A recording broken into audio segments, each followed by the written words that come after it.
guys, it's Will. Welcome back to the channel. I hope you are doing well. If you're new here, thanks for finding us. I hope you dig this video. I've never done a physical media video, I don't think, on my new channel, so this is a first. I'm excited about it. I partook in the Criterion Collection flash sale, hell yes, in October of 2023, so these are my pickups, and then I have one bonus release from Eureka Entertainment that it's not a Hong Kong film. I do a ton of Eureka releases on my Hong Kong channel, and this is not a Hong Kong movie, and I didn't exactly know where to show it off, so I thought I would just stick it in this video, and you can check that out as well. So here's my Criterion box. I'm really excited to dig into it and show you what we have here. I know a lot of people prefer the Barnes & Noble sale, and in a way I get that, like, because the Barnes & Noble sale, you get a whole month, right? So you can really think about what you want to buy. You can also physically go to a Barnes & Noble and you could look through the racks and be like, oh, I forgot they put that out, like that kind of stuff, right?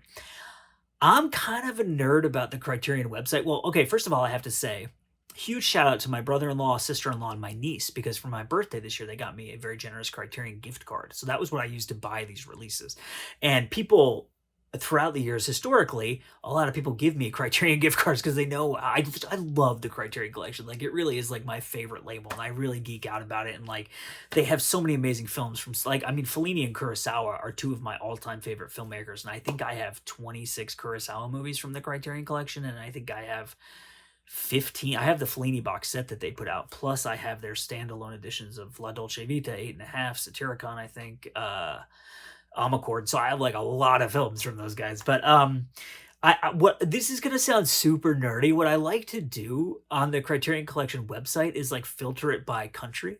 So I like, oh, I'm feeling like French film. And one of the movies in this box, I wasn't sure what to get for like I was gonna buy 5 things. So for my last film, I was like, I wasn't sure what to get, and I was like, I'm feeling kind of like Italian because I watched Subura recently, right? Which if you go over to my Hong Kong cinema channel, I watched this freaking incredible Italian crime film called Subura from 2015, I think, directed by Stefano Di Salima, who he directed Sicario, Day of the Soldado, the second Sicario movie, directed Without Remorse with Michael B. Jordan. But this film, Subaru, was like, really like astounded me.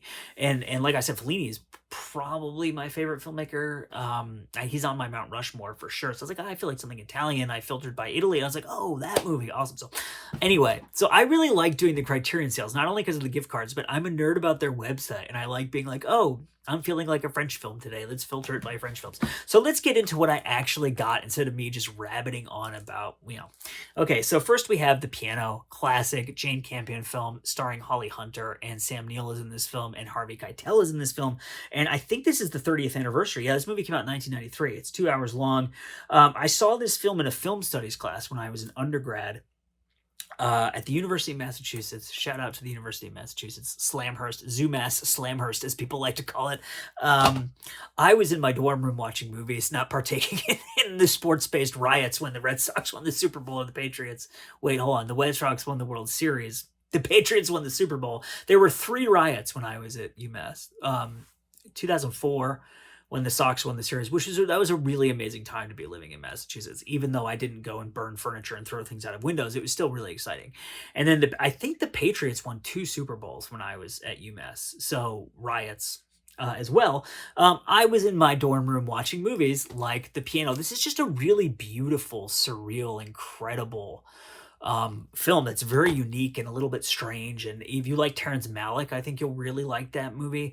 It's got some really stunning imagery in it, and it's just an incredible film. So let's see what else I got here. Speaking of France, I did say I filtered by France at some point, right?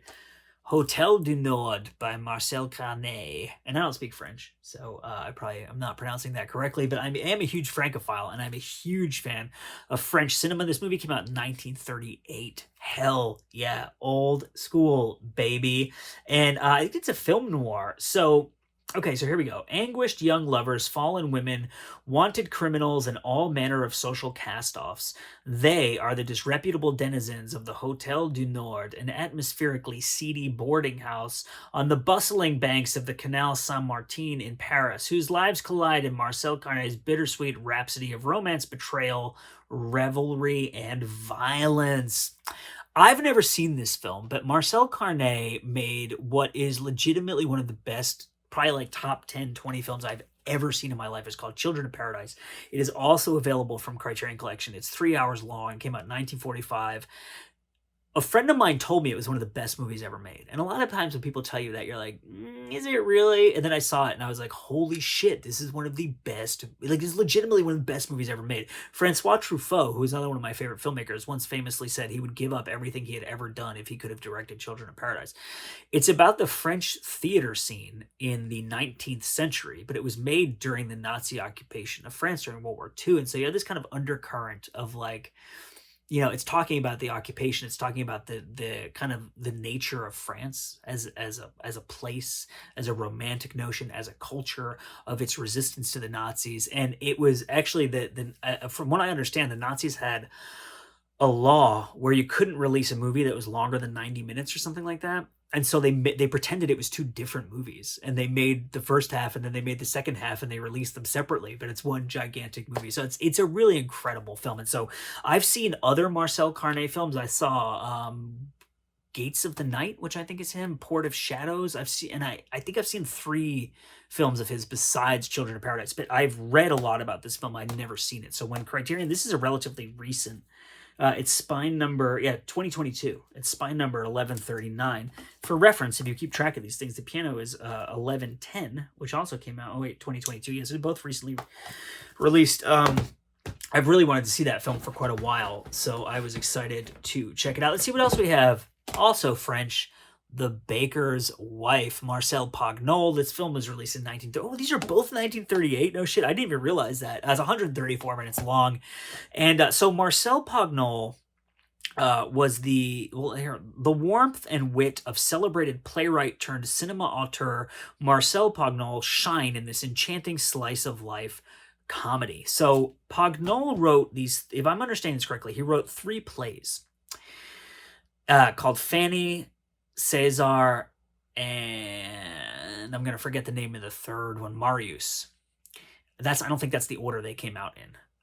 But he turned them into films in the early to mid 30s, I think. He produced them. I think he directed maybe one of them, and then he had other people direct the other ones, but he wrote the plays they were based on. I think he wrote the scripts, and those films they're set in Marseille, and they tell the story of 3 generations of families in this kind of the port, basically, in Marseille, and they're like these kind of like dramedies in a way, and like for a certain type of definition of cinema as something that's very human and beautiful and romantic and whimsical and also very sad and melancholy and really just captures what it means to be alive.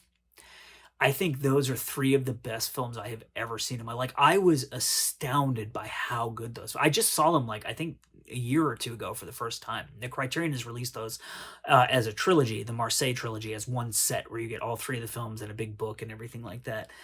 They're just some I started buying that set for people for presents who had never seen them before. I think I bought 3 copies of it at this point because I started giving it to people for birthday presents and stuff because they're just they are transcendent cinema. If you love cinema that is romantic and dramatic and just follows the lives of people, and there's location shots of Marseille in the 1930s in there, and it's just incredible. Those movies are amazing, 10 out of 10 for me. And so I was like, okay, well, whatever else Criterion has put out that Marcel Pagnol was involved in, I am going to buy it. And so that's why I got this. And then this was 2018, it looks like. And this is spine number 986. So there you go. We got 2 more things here. And then I have the surprise Eureka release, like I said. All That Heaven Allows, Douglas Sirk, hell yes, Rock Hudson. This movie came out in 1955, and it's 89 minutes long. So Douglas Sirk is someone who I've been reading about for 20 plus years, and I learned about him in my film studies classes that I took as an undergrad, and we talked about him again when I went to film school for graduate school, but I had never seen one of his movies until this year. I have a podcast, not to plug myself, but Mike, who is my silent partner in my social media endeavors, who edits the videos and does the thumbnails that you see on YouTube, all that amazing work. And we all the ideation we do together, what types of videos should we be making, that kind of stuff. So it's a true partnership, truly. so Mike and I have a podcast. It's called Movie of the Week, and we go back and forth picking movies. And I just thought there was a week where I didn't really know what I wanted to watch, and I was like, I'll just do a Douglas Sirk movie because I'd never seen one before, but I've read and heard so much about him. And he makes these like supposedly like lavish, lush, incredible Technicolor melodramas. So we watched Written on the Wind, and that movie blew me away. Like, I loved that movie, and Mike really liked it too. We both really, really liked that movie, and so I knew that Criterion had put out that film and some others from Douglas Sirk, and so I thought, let me check one of those out. And so I picked All That Heaven Allows.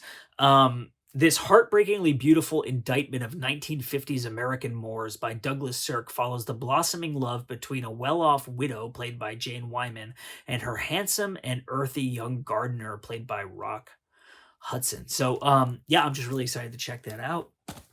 And my final pickup, I did tell you that I filtered by Italy, and I did tell you that I was inspired by Subura to check out Italian films, so I got Gomorrah. Hell yeah. So I saw this movie in theaters, and I have not seen it since then. Legit have not seen it. And when did this come out? 2008, 15 years. This is 137 minutes long, and 2009, fuck, Criterion put this out that long ago. I forgot that Criterion put this movie out. And then, like I said, I filtered by Italy, and I was like, oh, Gomorrah, dude, I need to see that movie again. Because I remember one scene in this movie. I legitimately, like, don't remember anything about it. It's got a 60-minute long documentary on the making of, and it's, you know, Tony Servillo is in this film, who's in The Great Beauty, which is one of my favorite films of, like, the last 10, 15 years. That movie is a masterpiece to me, like, straight up, unequivocally, full stop, no questions, like a masterpiece of world cinema. Like, as I was watching that movie in the theater, I was like, fuck, this movie is, like, perfect. Funnily enough, my wife was checking her watch the whole time, being like, when is this fucking movie gonna end? But anyway, yeah, Gomorrah. So I'm really excited to rewatch this movie and yeah, really dig into it and check out some more Italian crime films. Because like I said, I haven't seen that since its initial release. So I did say I had a Eureka release here I wanted to show off to you. This is like a really fancy box set. So I'm going to actually take the plastic off, and we can really dig into this and talk about a little bit of context with my relationship with the cinema of this era. The film is Pandora's Box. This is a G.W. Pabst film. I've never seen this movie. I've seen one Pabst film. Did he do Street of Shame or one of his films with Marlene Dietrich I saw. So here's what I'll tell you about my relationship with Weimar cinema. This is a Weimar German film.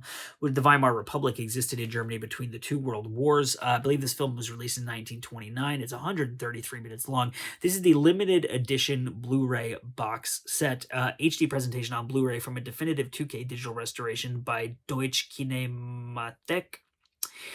Yeah, I mean, obviously I don't speak German, but there you go. So the first film studies class I ever took when I got to college was Weimar cinema.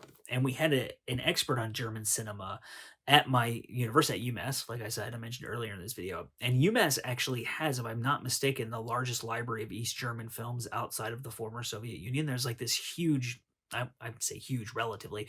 There's a whole library of East German films at UMass, on, if I remember correctly, on VHS. And what you could do is you could take them out and go to the library and watch them. The library had like these little TVs where you could like reserve a television that had a VCR, and you could sit in the library and put headphones on and watch movies and stuff like that. So anyway, I took this amazing Weimar cinema class, and we watched, like, you know, The Cabinet of Dr. Caligari, and we watched Metropolis, we watched Nosferatu, we watched Sunshine. Is that Murnau? I think that's Murnau. But we did watch one Pabst film in that class, but I think is Street of Shame a Pabst film? I don't have my computer on me, and I'm filming with my phone, so I can't look it up. So let me know in the comments. But so I have a very special relationship with Weimar cinema because it was the first cinema I ever really studied seriously at a high level. And like, we read the book From Caligari to Hitler, so it, like, all these films I had never heard of, like, you know, going to high school in like a small town in Vermont, I knew nothing about these movies. I had heard of Metropolis and Nosferatu, and that was like basically it. And to discover this whole world of cinema, and along with it to discover, you know, the history of Weimar Germany and all that stuff. And so, yeah, I cannot overemphasize that how kind of unique a relationship I have with Weimar cinema. And Pabst is really a big blind spot for me. And so I'm very, very happy to have this very lavish Eureka. Eureka is an incredible label, like really, really an incredible label. And the stuff that they've been putting out recently, and I mean, they're doing an amazing service to the fans of Hong Kong cinema, but also I think to the preservation of Hong Kong cinema in general with all the amazing Hong Kong releases they've been putting out recently. But they put out, I think they put out 4K Cabinet of Dr. Caligari. They did the Andrei Zulawski set recently that had, like On the Silver Globe in it. And like they do really excellent cinema from all eras from all over the world. They do silent comedies and stuff like that. And so, and they did Orson Welles recently, A Touch of Evil, I think, or A Touch of Sin. What's that film called? I know I was like, oh, I can't believe you can't remember the name of that film. I know it's heinous and I'm sorry, and then here's the artwork here. This is the Masters of Cinema line, which has some really incredible films, including the Taiwanese film, Autumn. What's that movie called? Execution in Autumn. That movie is freaking incredible. If you've never seen Execution in Autumn, see it immediately. That movie is incredible. It's a Taiwanese film from the I think it was the 50th anniversary of that movie last year. So maybe it was 1972 that it came out. But that movie is amazing, especially if you're a big fan of those types of films. It's kind of like a drama. An existential drama is what I would call that movie. So in a role intended at one point for Marlene Dietrich, 22-year-old Louise Brooks, with her fragile beauty and iconic dark bob hairstyle, gives a performance decades ahead of its time that immortalized her as an icon. Largely condemned and censored upon its initial release for its daring treatment of sexuality and female desire, Brooks's understated yet erotically charged performance endures as among the most modern of the silent era. Adapted from a pair of plays by Frank Wedekind, Pandora's Box tells the story of a sex worker, Lulu, a free spirit whose open sexuality breeds chaos in its wake. When Lulu's latest lover, the newspaper editor Dr. Ludwig Schoen, announces plans to leave her to marry a more respectable woman, Lulu is devastated, and I won't tell you the whole plot of the film, but there you go, check that out. So that's Pandora's Box. Double entendre, maybe? given the nature of given the subject matter of the film. She's Pandora, and her box gets her into all kinds of trouble. Anyway, my name is Will, and I thank you so much for checking this video out. If you partook in the Criterion Collection flash sale this year, let me know what you got. I'd be really interested to hear. I thank you so much for watching, and we'll see you next time.